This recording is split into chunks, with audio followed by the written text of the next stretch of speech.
जी अस्सलाम वालेकुम मेरे दोस्तों, उम्मीद है आप सब लोग खैरियत से होंगे। आज दो टॉपिक पे बात करूंगा। सबसे पहले मैं आप लोगों को बताऊंगा कि एक बुजुर्ग जो कि अमेरिका में 30 साल से मुकीम थे, बिजनेस भी कर रहे थे, टैक्स भी दे रहे थे, उनको अमेरिका से 30 साल बाद डिपोर्ट कर दिया गया।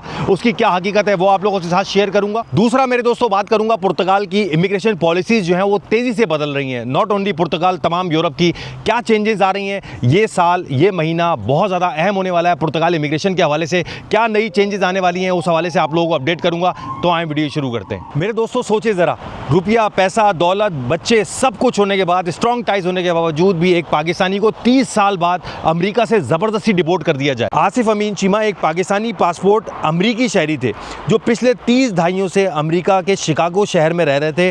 अपना रेस्टोरेंट था, प्रॉपर्टीज थी, अपनी फैमिली थी, उनकी बच्चे थे, वहाँ कोई क्रिमिनल रिकॉर्ड भी नहीं था उनका, और कम्युनिटी में भी उनकी इज्जत थी। लेकिन फिर भी मेरे दोस्तों उनको डिपोर्ट कर दिया गया। मेरे दोस्तों बताया जाता है कि आसिफ अमीन चीमा ने कुछ बरसों पहले असाइलम अप्लाई किया था और 1993 में इनको एक रिमूवल ऑर्डर जारी हुआ था। वो वर्क परमिट पे काम भी कर रहे थे, टैक्स भी दे रहे थे, बिजनेस भी चल रहा था, स्ट्रॉन्ग टाइज भी थे। लेकिन फिर भी अचानक 2025 में आइस ने इन्हें गिरफ्तार किया। इनकी फैमिली का ये कहना है कि इनको दवाइयों से भी दूर रखा गया। कुछ कैंसर डायग्नोसिस के कुछ टेस्ट थे जो इनको कराने थे, वो भी नहीं कराने दिए गए। वकील तक रसाई भी नहीं दी गई और वो अमेरिका के लिए कोई खतरा भी नहीं थे। लेकिन हुकूमत का मौकिफ था कि इनके खिलाफ रिमूवल ऑर्डर मौजूद था, जिसकी वजह से उनको डिपोर्ट कर दिया गया। मेरे दोस्तों जरा सोचें, 30 साल बाद एक शख्स को अपनी बीवी, अपने बच्चे जो कि वहाँ पैदा हुए थे, अपने बिजनेस, अपनी प्रॉपर्टी से एक ऐसे मुल्क भेज दिया जाए जहाँ वो दहाइयों से नहीं रहा। तो मेरे दोस्तों हमेशा मैं आपको मिसाल देता हूँ कि यहाँ पर यूरोप से भी बहुत बड़ी तादाद में यहाँ के रेजिडेंस कार्ड लेने के बाद बहुत बड़ी जो आवाम थी वो किसी तरीके से वीज़ा लेके अमेरिका तक पहुँच गई,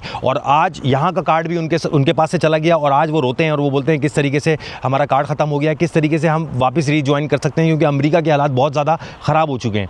एक चीज़ आप लोगों को और बताऊँ मेरे दोस्तों, बहुत बड़ी तादाद में मेरे खुद के जानने वाले जो कि 15-15, 20-20 साल से अमेरिका में बैठे हुए हैं, और वो कुछ लोग ऐसे भी थे जिनकी बहुत बड़ी प्रॉपर्टियां पाकिस्तान में मौजूद हैं, ना वो अपनी प्रॉपर्टियों को मीट कर सकते हैं, क्योंकि अगर वो वापस अपनी प्रॉपर्टियों की तरफ आते हैं तो फिर वो अमेरिका नहीं जा सकते। अब मेरे दोस्तों वो तमाम लोग फंसे हुए हैं जिन्होंने कभी ना कभी यूएसए में असाइलम अप्लाई किया था, उनके रिजेक्ट हुए थे और उन्होंने अपीलें डाली थी, क्योंकि अपील वालों को भी ये लोग पकड़ पकड़ के डिपोर्ट कर रहे हैं बगैर अदालत की कार्रवाई के। ये असाइलम वालों पर जो इन्होंने क्रैक डाउन किया है, और ख़ास तौर पर वो जिनको अदालत ने मुल्क छोड़ने का कहा था और फिर भी वो वर्क परमिट पर काम कर रहे हैं और उन्होंने अदालतों में अपीलें की हुई हैं, वो अपीलें भी उनकी खारिज की जा रही हैं। और जब आइस वाले पकड़ते हैं तो वो आपकी अपीलों को भी मुस्तरद करके आपको डिपोर्ट कर देते हैं। इसके हवाले से मेरे दोस्तों एक अपडेट आप लोगों को और दूं कि ट्रम्प ने एक और एग्जीक्यूटिव ऑर्डर पे सिग्नेचर कर दिया है। उनका कहना है कि अब जो भी बंदा रजा कराना तौर पे अमेरिका छोड़ेगा उसको 3 गुना ज़्यादा वजीफा दिया जाएगा। वो वजीफा क्या है वो आप लोगों से जिक्र करूँ। गैर कानूनी लोगों को $3000, जो रजा कराना तौर पर अमेरिका छोड़ेंगे उनको $3000 भी दिए जाएंगे और साथ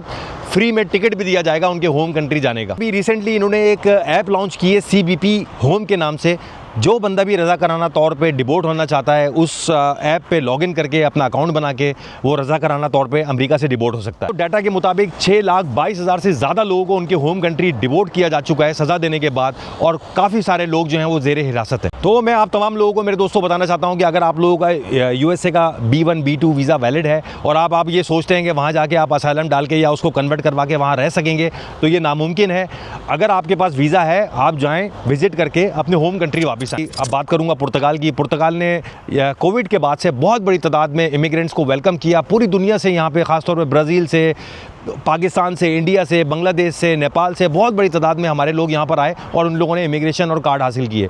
लेकिन मेरे दोस्तों अब वो तमाम लोग जो यहाँ पुर्तगाल में इमिग्रेंट्स हैं, ये साल, ये महीना उनके लिए बहुत ज़्यादा ख़तरे की घंटी बजा सकता है। उसकी वजह ये है कि जो अब नया यहाँ पे सदर मुंतखब होने जा रहा है, जो बहुत ज़्यादा मशहूरी पा रहा है और वो बहुत बड़ा एंटी इमिग्रेंट है, और उसका ये पुर्तगीज़ अवाम से वादा है कि अगर वो सदर बन गया तो जितने भी इनलीगल लोग हैं उनके लिए वो यहाँ पर मुश्किल क्रिएट कर देगा, और वो चाहता है कि पुर्तगाल जो है वो इमिग्रेंट से पाक हो जाए। दूसरा मेरे दोस्तों एक और मैं आप लोगों को यहाँ के हालात के हवाले से बताता रहूँ कि जितने भी वो मेरे प्यारे बहन भाई जिन लोगों ने पुर्तगाल के रेजिडेंस कार्ड लिए थे और वो दूसरे मुल्कों में बैठ के काम कर रहे थे, उनके रेजिडेंस कार्ड जो हैं वो अब रिन्यू नहीं हो रहे हैं। उनको परेशानी क्या हो रही है, मैं खुद ऐसे लोगों को जानता हूँ जिनके 1-1 साल 2-2 साल हो गया, उनका पहला कार्ड आया हुआ है और दूसरा कार्ड उनका रिन्यूअल नहीं हो रहा है। वो बहुत परेशान हैं और बहुत परेशानी का शिकार। और मेरे दोस्तों ख़ास तौर पर वो लोग जिन लोगों के सिस में नाम था, शेंजन इन्फॉर्मेशन सिस्टम में नाम था, और उनको IMA ने कार्ड बगैर वेरिफिकेशन के जारी कर दिया था। अब जब भी वो लोग रिन्यूअल के लिए जा रहे हैं तो उनकी रिजेक्शन आ रही है बहुत बड़ी तादाद में, और बहुत वो लोग परेशानी का सामना कर। तो मेरे दोस्तों अब वो तमाम लोग जो लोग यहाँ का रेजिडेंस कार्ड लेकर दूसरे कंट्रियों में काम करते थे या पाकिस्तान, इंडिया, बांग्लादेश वापस चले जाते थे और आखिरों में आके अपने कार्ड चेंज कराते थे, अब वो सिस्टम पूरा इन्होंने ख़त्म कर दिया है।